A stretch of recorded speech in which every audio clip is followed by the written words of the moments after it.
Hey everyone, welcome to Judging for the Win. I'm Dave, and this is my daily ruling.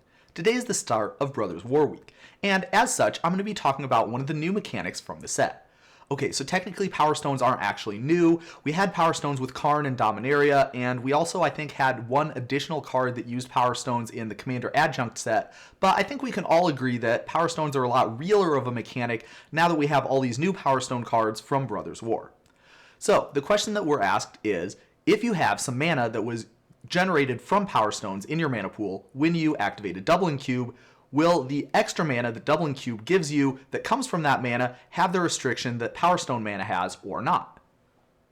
Okay, so before I get started talking about exactly what the answer to this question is, I wanted to talk a little bit about the restriction that the Powerstones have. And I think that the wording on this is a little bit awkward if you're an English speaker because it has that double negative in there. And a lot of people tend to get confused on exactly what you could or could not use this mana for on a first reading. So, of course, the inverse is true. You definitely could use this mana to cast artifact spells, but it might surprise you to know that that's not the only thing that you could use this mana for. The restriction is very literal in what it can and cannot apply to, and so that means that anything that the restriction doesn't say would be a-okay. So, for example, if you needed some mana to pay for a ward, or buy out a Leonin Arbiter, or activate an activated ability, any activated ability, it doesn't have to be from an artifact, all of those are examples of things you could use Powerstone mana for in addition. Basically, the only thing that you cannot use this mana for would be casting spells. And in fact, there's a specific kind of spell, that being artifact spells, that you in fact can use this mana for. And when you do that, you want to be a little bit careful because, of course, there's some stuff that looks like artifact spells and isn't, and some stuff that isn't artifact spells, but it looks like it maybe could be. So if you look at the type line of the card and you see the word artifact there, you're good to go.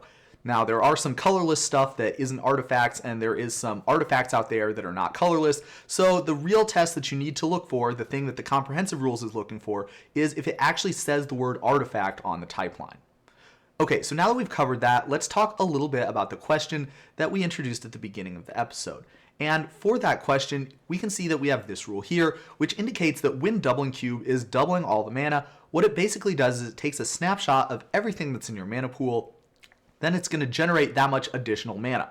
And when it does that, it does not copy any of the riders or restrictions that might be on any of the mana in your mana pool.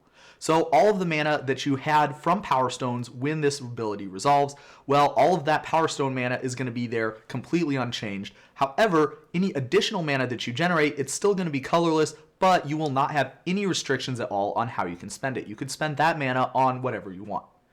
And that's all I have for you today. How did you do? Join me again next time for another daily ruling. But until then, I hope you have a great day.